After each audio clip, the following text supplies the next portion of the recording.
Bocavivo presenta El Muladar, escrito por Ángela Puntes y José Ignacio Villacampa, y narrado por Adriana Sananes. Muladar. Derecho administrativo. Sitio especialmente diseñado y regulado por las leyes para depositar cadáveres y despojos de piezas para alimentación de aves necrófagas y como alternativa a su obligatorio tratamiento técnico sanitario de incineración o destrucción bioquímica. También se denomina muradal. Diccionario Panhispánico del Español Jurídico. Real Academia Española. Capítulo 1. La tormenta.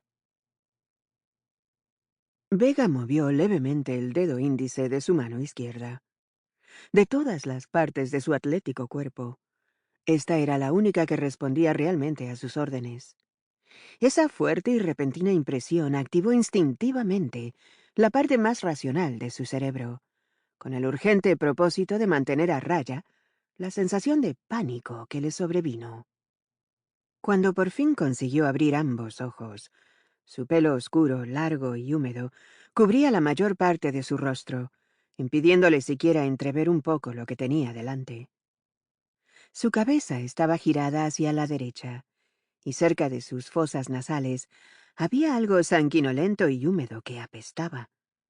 El fuerte hedor que emanaba de todo aquello le provocó unas enormes náuseas que consiguió contener a duras penas para no ahogarse en su propio vómito.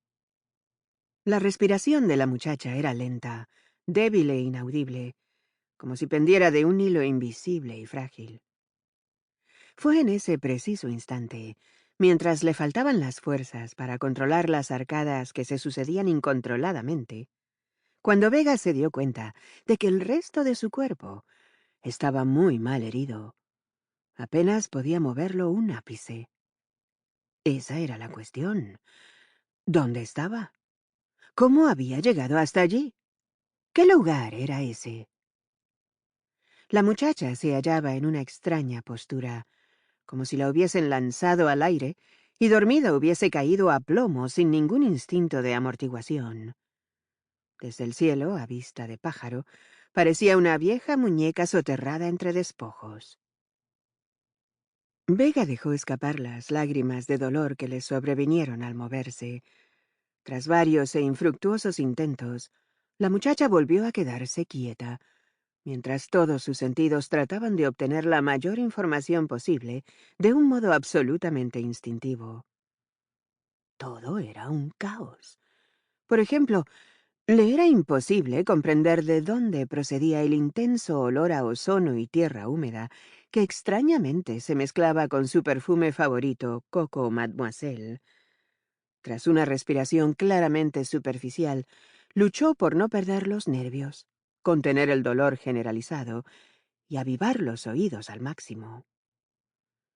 Desde donde se encontraba, probablemente un lugar a medio camino entre la intemperie y el resguardo, se escuchaba el amenazante sonido de los truenos. Entre medio de la densa oscuridad que la envolvía, Vega podía entrever el magnífico reflejo del rayo que los precedía. La joven comenzó a contar mentalmente los segundos que pasaban desde que veía la luz en el horizonte hasta que se escuchaba el atronador sonido posterior, y el resultado lo dividió por 3.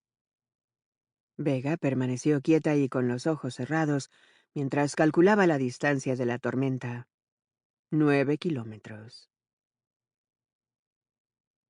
Cuando Vega era una niña de no más de 5 o 6 años, había padecido brontofobia.